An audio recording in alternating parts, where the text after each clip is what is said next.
Hello students, how are you? Again Santosh Gautam is here from USPC Jain Public School. Now let us start Kritika भाग 1 से मेरे संग की औरतें। लेखिका मृदुला गर्ग। लेखिका का परिचय। समकालीन हिंदी साहित्य की महत्वपूर्ण हस्ताक्षर मृदुला गर्ग जी का जन्म सन 1938 में कोलकाता में हुआ। उन्होंने दिल्ली विश्वविद्यालय से एमए किया। भारत के विभिन्न शहरों में रहने के बाद सन 1974 से दिल्ली में रहकर स्वतंत्र लेखन किया। कथा साहित्य के अलावा उन्होंने अपने समय और समाज की समस्याओं पर वैचारिक निबंध भी लिखे हैं। मृदुला गर्ग ने कथ्य और शिल्प दोनों स्तरों पर गद्य लेखन की प्रचलित परिपाटी को तोड़ा है। उनकी प्रमुख कृतियां उसके हिस्से की धूप, अनित्य, चितकोबरा, कटगुलाब, उपन्यास, संगति विसंगति, दो खंडों में संपूर्ण कहानियां, रंग ढंग, चुगते नहीं सवाल, निबंध संग्रह आदि। पाठ का परिचय।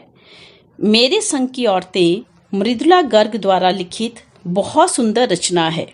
यह रचना विभिन्न स्त्रियों के साहस, उनकी विचारधारा, उनके जीवन जीने के तरीके और उनके आत्मविश्वास का परिचय देती है। इसमें किसी एक स्त्री के जीवन को आधार मानकर रचना नहीं लिखी गई है। इस कहानी में बहुत सी स्त्रियां हैं जिन्होंने जीवन को अपनी शर्तों पर व्यतीत किया और उसे आधार दिया है। इस रचना में 4 पीढ़ियों की स्त्रियों का उल्लेख मिलता है, परंतु अलग परिवेश और स्वभाव के होने के बाद भी उनके जीवन में स्वयं के अस्तित्व को लेकर स्वतंत्रता का बहुत ही सुंदर वर्णन मिलता है। लेखिका इस कहानी में अपनी परदादी, नानी, माँ, अपनी बहनों और स्वयं का उल्लेख करती है। यह पूरा पाठ स्त्री जीवन पर आधारित रचना है। स्वयं के व्यक्तित्व को बनाए रखते हुए समाज में रहना और लीक से हटकर कार्य करना अचंभित करता है और अन्य स्त्रियों को भी प्रेरित करता है। दिए गए पाठ के शब्दों को पुस्तक पर रेखांकित कर अर्थ लिखें। पाठ का सार इस प्रकार है। प्रस्तुत संस्मरण में लेखिका ने अपने परिवार की औरतों के विषय में उनके व्यक्तित्व एवं स्वभाव पर प्रकाश डालने का प्रयत्न किया है। लेखिका ने अपनी नानी को देखा तो नहीं था, परंतु उनके विषय में सुना बहुत कुछ था। लेखिका को पता चला कि उसकी नानी परंपरावादी, अनपढ़ और पर्दा प्रथा वाली औरत थी। लेखिका ने नाना ने शादी के बाद कैम्ब्रिज विश्वविद्यालय से बैरिस्ट्री की थी। वे विदेशी शान शौकत से जिंदगी बिताने लगे, पर नानी पर इसका कोई असर नहीं पड़ा। नानी ने अपनी पुत्री अर्थात लेखिका की मां की शादी का जिम्मा अपने पति के मित्र स्वतंत्रता सेनानी प्यारेलाल शर्मा को सौंप दिया।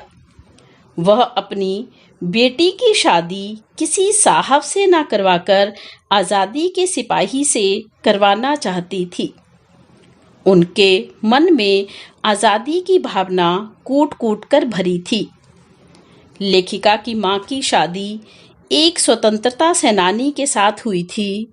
दुबली पतली मां को अब खादी की साड़ी पहननी पड़ती थी, जो उनके लिए असह्य थी।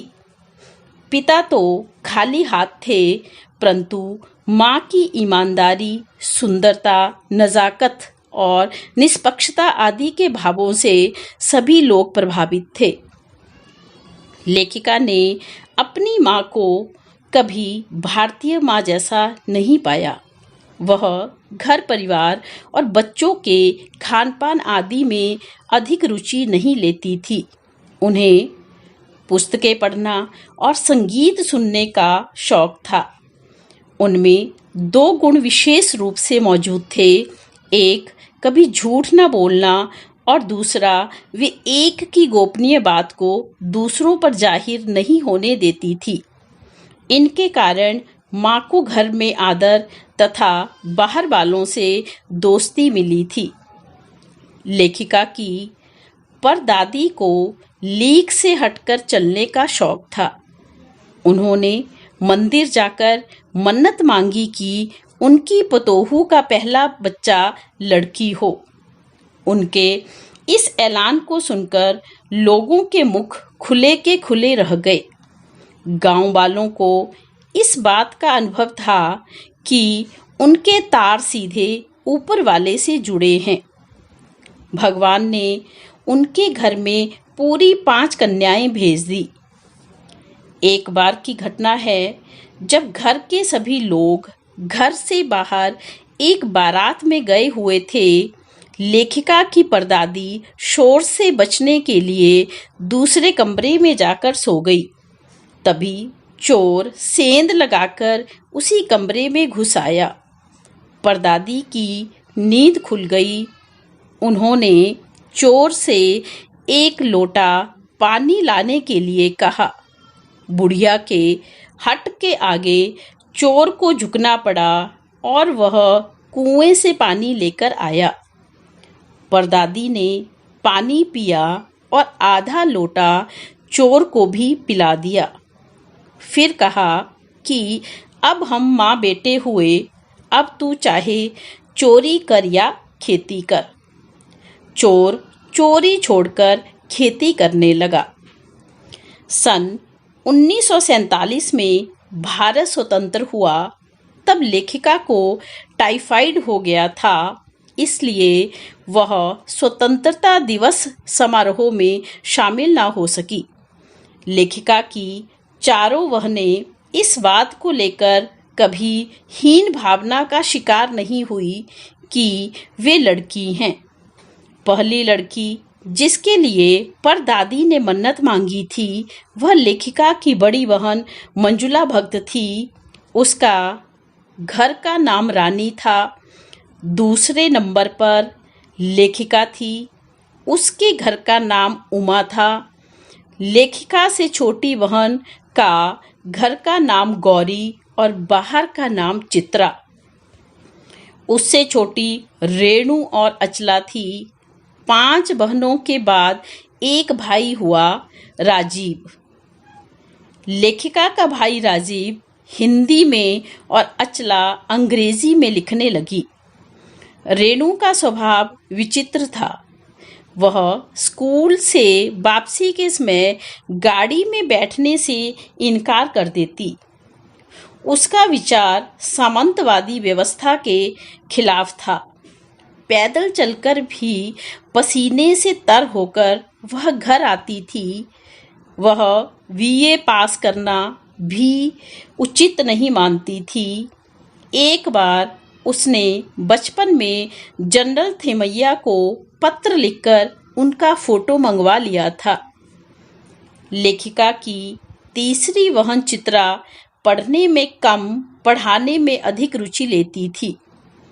इसलिए उसके कम अंक आते थे और उसके शिष्यों के ज़्यादा। उसने अपनी शादी के लिए एक नज़र में ही लड़का पसंद करके ऐलान कर दिया कि वह शादी करेगी तो उसी से, और उसी के साथ उसकी शादी भी हुई थी। अचला सबसे छोटी बहन, वह पत्रकारिता और अर्थशास्त्र की छात्रा थी। उसने पिता की पसंद से शादी कर ली थी। उसे भी लिखने का रोग लग गया। सभी ने शादी का निर्वाह भली प्रकार किया। लेखिका शादी के बाद बिहार के एक कस्बे डालमिया नगर में रही। वहाँ की औरतों के साथ उसने कई नाटक किए। बाद में मैसूर राज्य के एक कस्बे बागलकोट में रही। लेखिका ने अपने बलबूते पर प्राइमरी स्कूल खोलकर दिखा दिया कि वह अपने प्रयास में कभी असफल नहीं हो सकती, परंतु लेखिका स्वयं को अपनी छोटी बहन रेणु से कमतर आंकती है। एक अन्य घटना का स्मरण करते हुए वे लिखती हैं कि दिल्ली में 1950 के अंतिम दौर में 9 इंच की तेज बारिश हुई। चारों ओर पानी भर गया। रेणु की स्कूल बस भी लेने नहीं आई।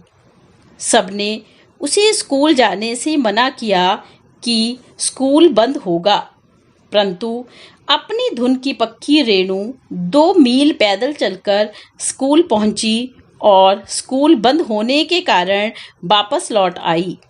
इससे उसका साहसी स्वभाव झलकता है। लेखिका का मानना है कि अपनी धुन में मंजिल की ओर चलते चले जाने का और अकेलेपन का मजा कुछ और ही होता है। यह थी कहानी मेरे संग की औरतें। अगली वीडियो में हम पढ़ेंगे प्रेमचंद के फटे जूते। तब तक घर पर रहें, सुरक्षित रहें। All the best.